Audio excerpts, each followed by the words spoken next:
Homemade pond filters have 3 advantages over commercially available filters. Number 1, they're far cheaper. 2, they're just as effective, sometimes more so. And number 3, if you build something, you'll understand how it works, and therefore you can modify and fix problems easily without relying on an expensive expert to help. So if you're going to make your own pond filters, what are some of the things that you need to think about? G'day, my name is Kev. The aim of my channel is to help make ponds more affordable and easy to maintain for the average person. If that sounds like something that interests you, please consider subscribing and checking out my website, ozponds.com. There are lots of different pond filters available online in stores and through DIY. I have a few videos on some of the ones I've built for my ponds. I'll leave a link in the description for anyone who wants to check those out. All pond filters will work if they're sized appropriately for the type of pond and the amount of fish, turtles, or any other wildlife.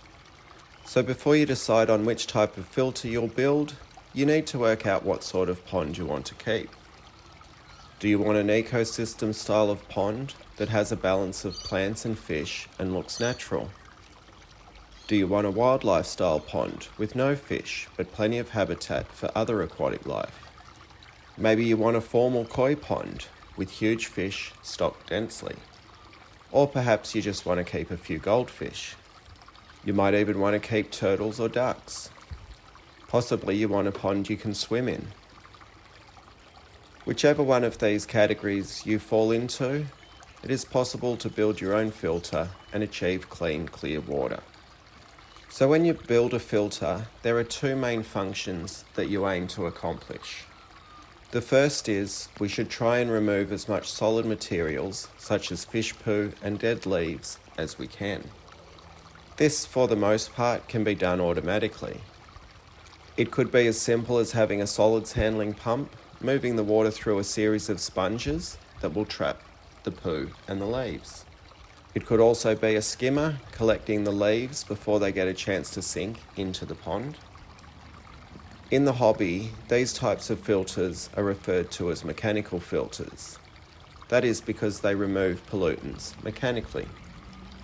The second thing that we want to accomplish is having a healthy population of nitrogen processing bacteria. These bacteria are the most important part of the filter as they keep the pond water safe for the inhabitants. It doesn't matter if it's a fish pond, a swim pond, a turtle pond, we want and need these bacteria. These bacteria that filter the water are referred to as a biological filter. That's because they're alive. Now, how much bacteria is needed is directly impacted mostly by what's being kept in the pond. This is because any waste that's produced inside the pond is broken down into compounds. Most commonly ammonia, nitrite, and nitrate. Even just fish breathing will produce ammonia within the water. So for example, a pond with large koi is going to need far more bacteria or biological filtration than a wildlife pond that just has some tadpoles. These bacteria don't require much, just some oxygen and a wet surface. A very basic way to look at it is the more wet surfaces and oxygen you can provide, the more bacteria.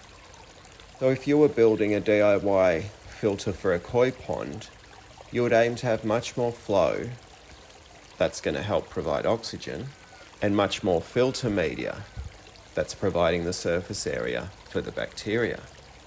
So that pond would require much more filtration than, say, my courtyard ecosystem pond that is just running a bog filter in a single barrel.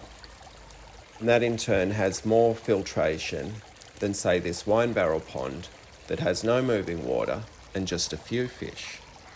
But the water is still clean, clear and healthy because there are enough bacteria colonizing the wet surfaces on the barrel itself, the gravel and the plants.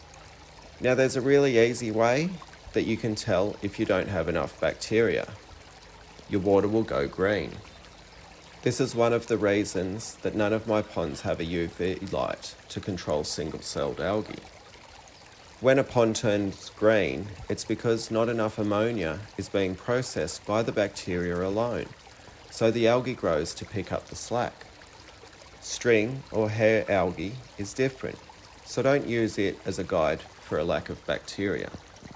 I'm only referring to the single-celled algae that can make the water look like pea soup. Okay, so those are the two main components that we want to achieve on any homemade filter. A mechanical component to trap solid materials, and a biological component to keep the water clean, clear and healthy.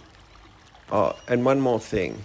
Even the sponges that are removing solid materials from the water will be colonised by bacteria.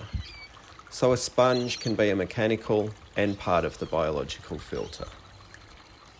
Now, I think the next thing worth considering for a homemade filter is how it's going to be cleaned and how often. I'm a lazy person, and I know I'm not the sort that's going to clean my filters daily. Heck, I'm not even going to clean them once a week. So a simple DIY bucket filter with lots of sponges and a high flow rate isn't going to cut it for me. Most of my ponds utilise bog or wetland filters, and I design them so that I can give them a good deep clean once a year, sometimes once every other year. I also prefer to go for ecosystem style ponds with rock, gravel and plants. That means a good part of the biological filter is living within the pond itself. This means when I do a deep clean on the filter, I still have plenty of bacteria within the pond to pick up the slack. However, this might not be the ideal setup for someone who wants a lot of fish in a more formal styled pond.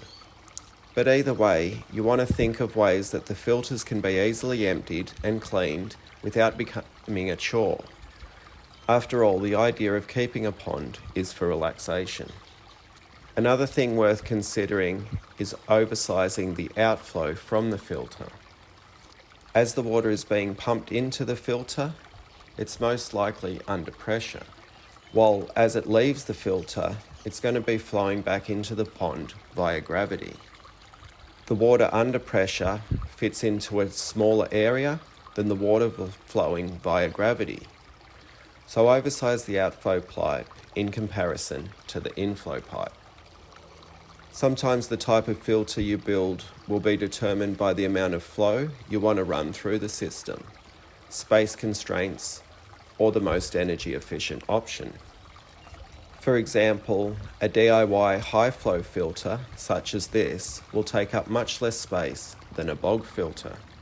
But a bog filter will require a slower flow, so there are energy savings when running the pump.